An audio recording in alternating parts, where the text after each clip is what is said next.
Assalamualaikum warahmatullahi wabarakatuh. Halo semuanya. Perkenalkan, saya Miftahul Jannah dengan NIM 2010207016 dari kelas Pendidikan Biologi 1.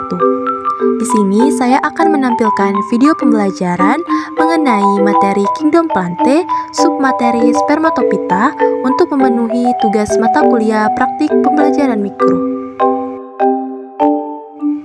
Sebelum memulai pembelajaran kita pada hari ini, apa yang kalian ketahui mengenai spermatophyta atau tumbuhan berbiji? Tumbuhan berbiji atau spermatophyta berasal dari bahasa Yunani sperma yang artinya biji dan piton yang artinya tumbuhan. Jadi, spermatophyta merupakan kelompok tumbuhan yang memiliki ciri khas biji sebagai bagian yang berasal dari bakal biji. Di dalamnya terkandung calon individu baru, yaitu lembaga. Lembaga sendiri akan berbuah setelah terjadi penyerbukan atau persarian yang kemudian diikuti oleh pembuahan. Selanjutnya, ciri-ciri dari tumbuhan berbiji atau spermatophyta antara lain yaitu: pertama, berasal dari kata gymnos yang berarti terbuka dan sperma yang berarti biji yang banyak dikenal yaitu conifer atau pinus yang memiliki konus. Kedua, memiliki batang yang keras dan berkambium sehingga dapat tumbuh membesar dan tidak mempunyai phloeterma dan endodermis, kebanyakan memiliki akar tunggang. Ketiga, umumnya berupa semak atau pohon-pohon, daunnya kaku, sempit, serta jarang yang pipih dan melebar, belum memiliki bunga yang sesungguhnya. 4. Bakal biji tidak tertutup daun buah atau karpel dan memiliki daun penghasil serbuk sari yang terpisah dan terkumpul dalam strobilus.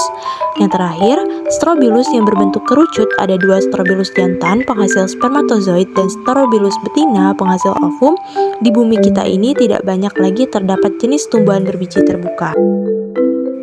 Tumbuhan berbiji atau spermatophyta terbagi menjadi 2 kelas. Yang pertama yaitu tumbuhan berbiji terbuka atau yang dikenal juga sebagai Gymnospermae, dan yang kedua tumbuhan berbiji tertutup atau dikenal juga sebagai Angiospermae. Tumbuhan berbiji terbuka atau Gymnospermae merupakan tumbuhan yang letak bakal bijinya terbuka dan tidak dilindungi oleh daun buah. Biasanya mempunyai akar tunggang meskipun ada juga yang berakar serabut seperti pakis haji.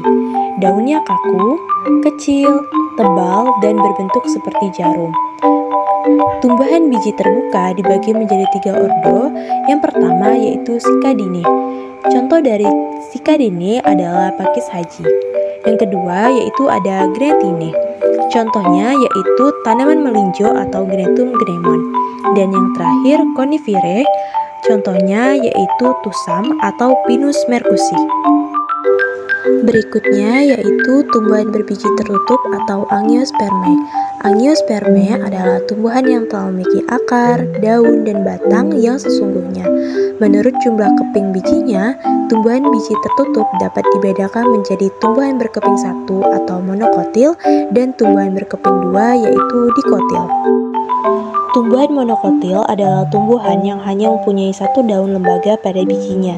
Selain itu, tumbuhan berkeping 1 ini juga mempunyai ciri biji berkeping 1, berakar serabut, batang tidak bercabang dan tidak berkambium, ruas-ruas batang jelas terlihat, tulang daun sejajar dan melengkung, daun berupih dengan letak daun yang berseling, dan umumnya bagian hanya berjumlah 3 atau kelipatannya. Sedangkan tumbuhan dikotil adalah tumbuhan yang bijinya mempunyai 2 daun lembaga. Ciri lain yang dimiliki tumbuhan dikotil adalah mempunyai akar tunggang, batang bercabang dengan ruas-ruas batang yang tidak tampak, daun mempunyai tulang daun menyirip atau menjari dengan letak yang menyebar atau berkarang.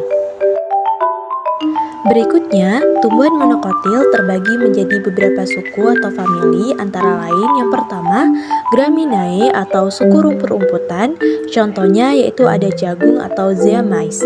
Kedua, Musaceae atau suku pisang-pisangan, contohnya yaitu ada pisang emas, pisang ambon, dan juga pisang kulit tipis.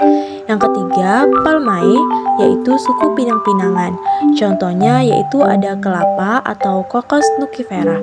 Yang keempat, Zingiberaceae atau suku jahi-jahian, contohnya yaitu ada jahe, kunyit, kencur, dan juga laos. Yang terakhir yaitu Orchidaceae atau suku anggrek-anggrekan, contohnya yaitu ada anggrek.